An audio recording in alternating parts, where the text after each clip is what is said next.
जय श्री कृष्ण। श्रीमद् भागवत महापुराण दसम स्कंद उत्तरार्ध अध्याय 89। ભૃગુજીએ કરેલી ત્રિદેવોની પરીક્ષા તથા શ્રીકૃષ્ણ બ્રાહ્મણના મૃત બાળકોને પાછા લાવ્યા। શ્રી સુખદેવજી બોલ્યા, હે રાજન, સરસ્વતી નદીના કિનારા પર ઋષિઓ યજ્ઞ કરવા બેઠા હતા। તેઓને વિચાર થયો કે 3 દેવોમાં મોટા કોણ? હે રાજા, તે જાણવાની ઈચ્છાથી તેઓએ બ્રહ્માના પુત્ર ભૃગ ઋષિને મોકલ્યા। એટલે એ જાણવાને પ્રથમ તે બ્રહ્માની સભામાં ગયા।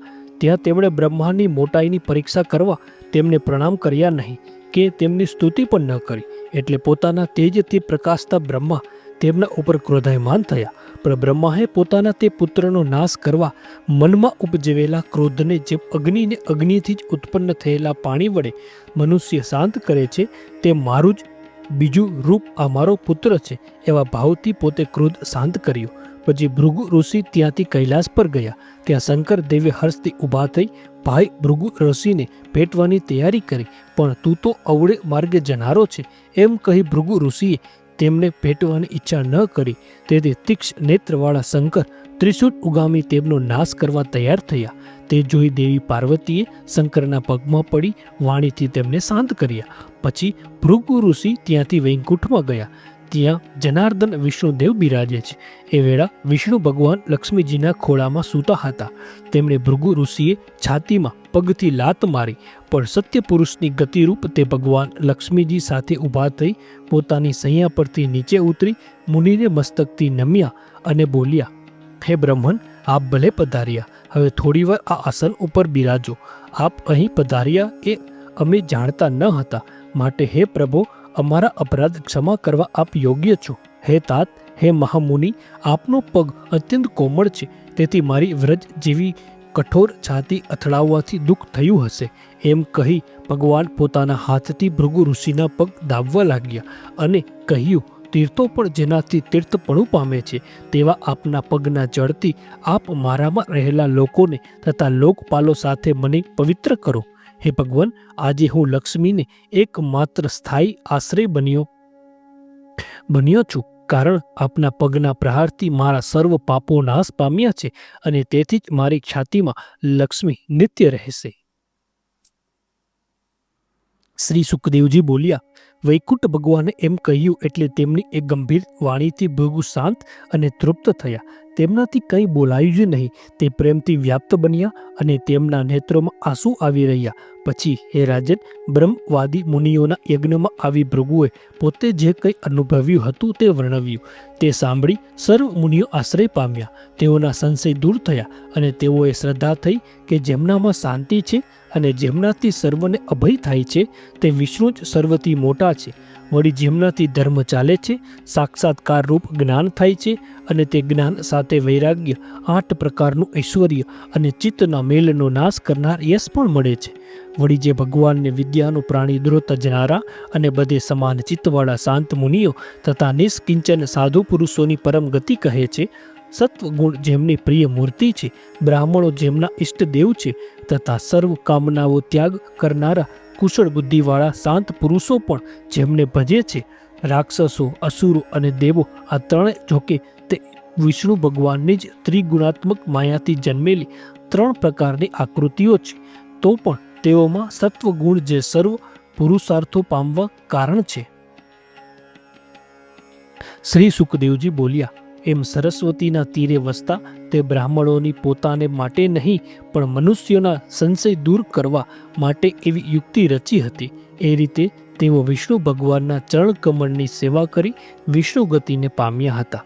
સૂત બોલ્યા, એમ વ્યાસ મુનિના પુત્ર શ્રી સુખદેવજી મુખ કમળમાંથી નીકળેલા સુગંધી અમૃત તુલ્ય અને સંસારનો ભયનો નાશ કરનાર પરમ પુરુષ વિષ્ણુ ભગવાનના આશ્રયનું સંસાર માર્ગમાં ભમતો જો મનુષ્ય નિત્ય કાન રૂપી પડિયા વડે પાન કરે, સાંભળે, તે સંસાર માર્ગમાં ભગવાનના પરિશ્રમથી અને સંસારના ફેરામાંથી છૂટી જાય છે। શ્રી સુખદેવજી બોલ્યા, હે ભરતવંશી રાજા, એક સમયે દ્વારકામાં કોઈ બ્રાહ્મણની પત્નીને પુત્ર જન્મ્યો કે તરત પૃથ્વીનો સ્પર્શ થતાં જ મરણ પામ્યું। એટલે તે બ્રાહ્મણ પુત્રનું મોરદું લઈ તેને રાજ દરબારના દ્વારમાં મૂકી વ્યાકુળ અને દીન મનવાળો થઈ વિલાપ કરતો આ પ્રમાણે બોલ્યો: બ્રાહ્મણોનો દ્વેષ કરનાર, દુષ્ટ બુદ્ધિ, લોભી અને વિષય લંપટ મનવાળા નીચ ક્ષત્રિયના કર્મદોષથી મારો પુત્ર મરણ પામ્યો છે. ખરું છે કે જે પ્રજાઓ હિંસાઓમાં વિહાર કરતા દુરાચારી અને અજિતેન્દ્રિય રાજાને સેવે છે તેઓ દરિદ્ર અને નિત્ય દુઃખી થઈ પીડાય છે. અમે બીજો અને એ જ રીતે ત્રીજો મરેલો પુત્ર રાજદ્વારમાં મૂકી તે બ્રાહ્મણ ઉપરની જે વાત કહેતો હતો. એકવાર શ્રીકૃષ્ણ પાસે બેઠેલા અર્જુને એ બ્રાહ્મણનો 9મો પુત્ર એ રીતે મરી ગયો ત્યારે તેણે ગાયેલી તે ગાથા સાંભળી તેને કહ્યું: હે બ્રાહ્મણ, તમારા રહેઠાણમાં આ શહેરમાં શું કોઈ ધનુર્ધારી ક્ષત્રિય જ નથી? આ યાદવો તો યજ્ઞ કરવા એકઠા મળેલા બ્રાહ્મણો જેવા છે, જ્યાં ધન, સ્ત્રી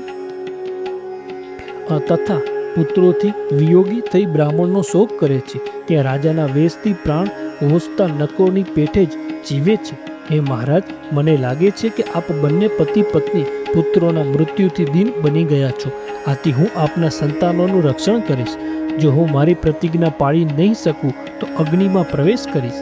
એ રીતે મારા પાપનું પ્રાયશ્ચિત કરીશ.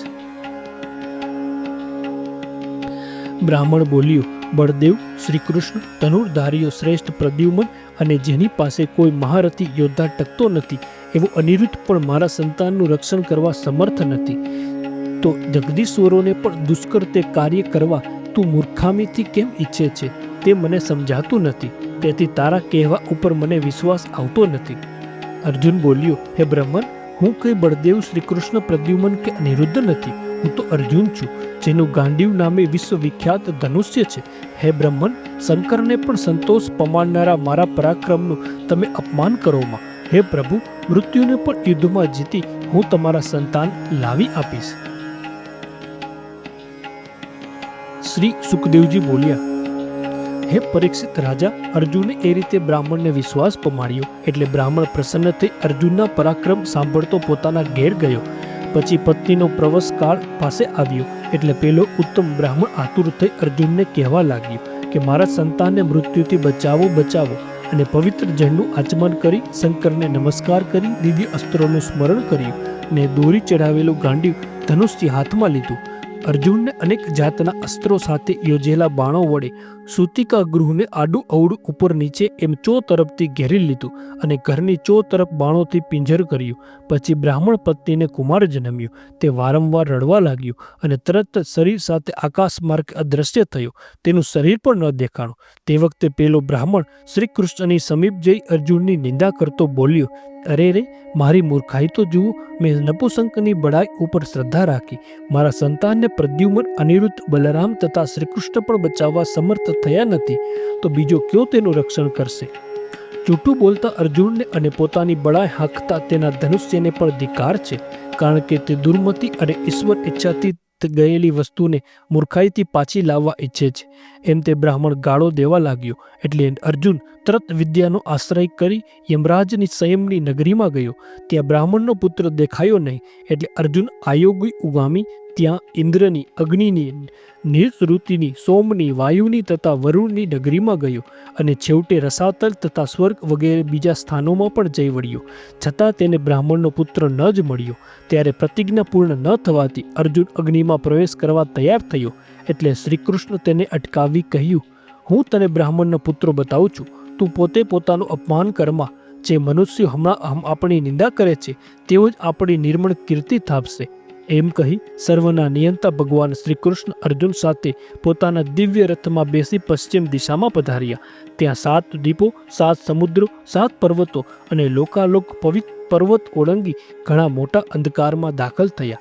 એટલે હે ભરત શ્રેષ્ઠ રાજા, તે અહંકારમાં શૈલ્ય, સુગ્રીવ, મેઘ પુષ્પ અને બલાહક નામના ભગવાનના ઘોડા આગળ વધતા અટકી પડ્યા. તે જોઈ યોગેશ્વરોના પણ ઈશ્વર ભગવાન શ્રી કૃષ્ણ હજારો સૂર્ય સરખા પોતાના ચક્રને પ્રેરણા કરી એટલે ધનુષ્યની દોરીમાંથી છૂટેલું રામબાણ જેમ રાક્ષસોની સેનાઓમાં દાખલ થાય તે મન જેવા વેગવાળું સુદર્શન ચક્ર પોતાના સર્વોત્કૃષ્ટ તેજથી પ્રકૃતિના પરિણામરૂપ ગહન અતિઘોર તે મોટા અંધકારનો નાશ કરતું તેમાં દાખલ થયું. પછી ચક્રે કરેલા માર્ગે તેની પાછળ જતા અંધકારની પેલી તરફ અનંત અપાર શ્રેષ્ઠ જ્યોતિ ચારે તરફ ફેલાઈ દેખાય. તેને જોઈ અર્જુનના બંને નેત્રો અંજાઈ ગયા. તેણે બંને નેત્રો બંધ કરી દીધા. એ તેજ ઓળંગ્યા પછી ભગવાન દિવ્ય રથે જળમાં પ્રવેશ કર્યો. તે જળ મહાબળવાન પવનથી ઉછળતા મોટા તરંગોથી શોભતું હતું. પછી તે જળમાં મહાકાલક રૂપ નામનો અદ્ભુત મહેલ હતો. તે કાંતિવાળા પદાર્થોમાં ઘણો જ શ્રેષ્ઠ હોય. જગમગાળ કરતા મણિઓની હજારો થાંભલાઓથી શોભતો હતો. તેમાં મહાભયંકર શેષનાગ ભગવાનને તેમણે જોયા. જે ભગવાન આશ્ચર્યકારક 1000 મસ્તકો રૂપી ફણાઓ ઉપર રહેલા મણિઓની કાંતિથી પ્રકાશતા 2000 ઉગ્ર નેત્રોવાળા સ્ફુટિકના પર્વત સરખા જણાતા અને શ્યામકંઠ તથા જીભવાળા છે. પછી એ શેષ ભગવાન શરીરરૂપ આસનવાળા મહાપ્રભાવશાળી પુરુષોત્તમ ભગવાનને તેમણે જોયા. જે ભગવાન સર્વમાં વ્યાપ્ત, ગાઢ મેઘ સમાન કાંતિવાળા, ઉત્તમ પીળા વસ્ત્રો પહેરેલા, પ્રસન્ન મુખવાળા, સુંદર વિશાળ નેત્રોવાળા, અનેક શ્રેષ્ઠ મણિઓથી જડેલા મુકુટ તથા કુંડળોની કાંતિ વગેરે ચોતર પ્રકાશતા, હજારો કેસવાળા, લાંબી અને સુંદર 8 ભુજાઓથી યુક્ત કૌસ્તુક બમણી ધારણ કરતા, શ્રી વત્સ્ય ચિહ્નવાળા, વનમાળાઓથી વીંટાયેલા, પરમેષ્ઠીઓના પતિ અને સુનંદ નંદ વગેરે પોતાના પાર્ષદો, ચક્ર વગેરે પોતાના મૂર્તિમાન આયુઓ અને પુષ્ટિ, લક્ષ્મી, કીર્તિ તથા માયા સહિત સર્વ મૂર્તિમાન મહાસિદ્ધિઓ વડે સેવાય છે. તેમના દર્શનથી જ ભય પામેલા અર્જુને અને અચ્યુત શ્રીકૃષ્ણ ભગવાને પોતાના તે શેષ સાઈ સ્વરૂપને વંદન કર્યું. એટલે પરમેષ્ઠીઓના પ્રભુ તે વ્યાપક પરમેશ્વરે 2 હાથ જોડી ઉભેલા શ્રીકૃષ્ણ તથા અનેક પ્રતિ હસતા ગંભીર વાણીથી કહ્યું. તેમણે બંનેને જોવા ઈચ્છતા મેં બ્રાહ્મણના પુત્રોને અહીં આણ્યા છે. તમે બંને ધર્મનું રક્ષણ કરવા મારા અંશથી પૃથ્વી પર અવતર્યા છો. માટે હવે પૃથ્વીના બહારરૂપ અસુરોનો નાશ કરી ફરી જલ્દી મારી પાસે આવતા રહો. તેમ બંને પૂર્ણ કામ અને શ્રેષ્ઠ નર નારાયણ ઋષિ છો. તો પણ લોક જે રીતે ધર્મમાં વર્તે તે રીતે કેવળ લોકોને ધર્મમાં રાખવા માટે તમે ધર્મનું આચરણ કરો. પરમપદે સ્થિત કરતા ભગવાન પૂર્ણ પુરુષોત્તમે એવી આજ્ઞા કરી. એટલે શ્રીકૃષ્ણ તથા અર્જુન બહુ સારું એમ કહી તે પરમેશ્વરને નમી બ્રાહ્મણોના પુત્રોને સાથે લઈ અત્યંત પ્રસન્ન થઈ જે માર્ગે આવ્યા હતા તે જ માર્ગે પોતાના સ્થાન તરફ પાછા ફર્યા. અને જેવું જેનું રૂપ અને જેટલી જેની ઉંમર હતી તે પ્રમાણે જ તે પુત્રો બ્રાહ્મણને આપ્યા. અર્જુન વિષ્ણુધામના દર્શન કરી પરમ આશ્ચર્ય પામ્યો અને તેણે માન્યું કે પુરુષોનો જે પુરુષાર્થ છે તે કૃષ્ણની કૃપાથી જ છે. એ પ્રમાણે આ લોકમાં એવા અનેક પરાક્રમો દર્શાવતા શ્રી કૃષ્ણ પ્રભુએ સંસારી વિષયો ભોગવ્યા હતા અને અત્યંત ઉત્તમ યજ્ઞો કર્યા હતા. જેમ ઇન્દ્ર સમય અનુસાર વરસાદ વરસાવે છે તેમ શ્રેષ્ઠતાના આશ્રય ભગવાન શ્રી કૃષ્ણે બ્રાહ્મણાદિ પ્રજાઓના સર્વ મનોરથો સમસ્યા અનુસાર પૂર્ણ કર્યા હતા.